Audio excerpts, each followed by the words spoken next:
Hello, welcome back to the Nook. I'm Daniel, and I will be reviewing this book of Blood and Fire by Ryan Cahill, Book 1 in The Bound and the Broken.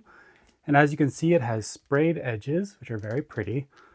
And yeah, I have a lot to say about this book, so before I get started, I will just read the description. Born in fire, tempered in blood, Etheria is a land divided by war and mistrust. The High Lords of the South squabble and fight, only kept in check by the Dragon Guard, traitors of a time long past, who serve the Empire of the North.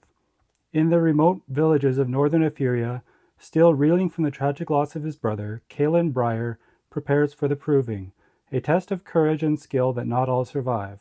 But when three strangers arrive in the village of Milltown with the secret they are willing to die for, Kalen's world is ripped from under him, and he is thrust headfirst into a war that has been raging for centuries.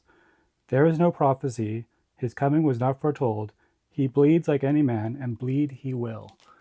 So there's a bit of a history with this series because this is technically a new release, but there's multiple books in the series that have been available. It's a self-published indie series. So it's not the kind that you would normally pick up in a bookstore.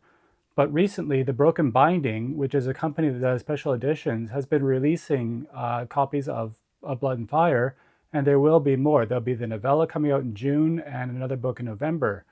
But for the self-published crowd that pays for it online, there's at least 5 or 6 books available. So it is a big series and it's not done yet. And this was my first time reading anything by Ryan Cahill, and it's really amazing. So on this cover, you can see this big round thing. That's actually a dragon egg. I don't know if it's a spoiler to say, but this is kind of like Aragon, where the character has an egg and it hatches and he bonds with the dragon. And the bond with the dragon is really cool. The book is very fast paced. It feels like classic fantasy. There's elves, there's dwarves, there's giants, there's magic. And honestly, I can tell that Ryan Cahill was majorly inspired by The Wheel of Time. And I don't mean that in a negative way. It didn't feel like it was too derivative of Wheel of Time. There were some things that were very, very similar.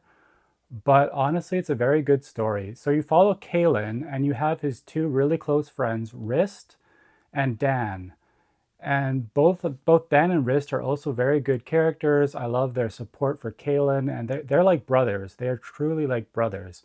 And as it said in the description, Kalen's already lost a brother to a battle. And so he's struggling with that, but Rist and Dan are really supporting him. He's got good parents that care about him. And yeah, he kind of finds himself thrust into a different life with what's going on with the dragon egg and these strangers that he meets. I don't want to be I'm kind of trying to be vague because there's a lot that happens to Kalen that I don't want to spoil. All in all, though, yeah, I love the characters for him and his two friends. I love the other characters you meet later on, and it becomes a bit of a quest. He has a sister named Ella that's involved, and she's pretty cool.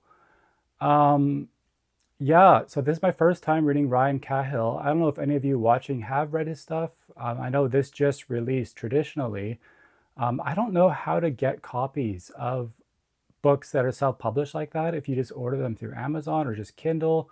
I know you can get his books on Kindle. Um, but all in all, this was one of the best books I've read this year out of new books. Like again, really fast pacing. The action was good. The magic is really interesting. I like the aspect with the dragon. And all in all, I'm really looking forward to reading other books. I'm going to be reading The Fall, which is a novella. I could probably review that here. I'll be reading Of Darkness and Light, which is the actual next book. And all of these books that are coming in actually are going to be special broken binding editions with sprayed edges and signed by the author. So I get to read special editions of all of these books, and that's great. So I recommend, if you like fantasy, if you like fast-paced fantasy, if you like good writing, if you like good characters, if you like good magic and excitement, I highly recommend reading The Bound and the Broken, and now is a great time to get into it because they're traditionally being released in these beautiful editions. So I highly recommend, and let me know in the comments if you're interested in this, if you're going to read it, if you have read it, and remember to like and subscribe, and remember, you're always welcome at the Nook. Bye.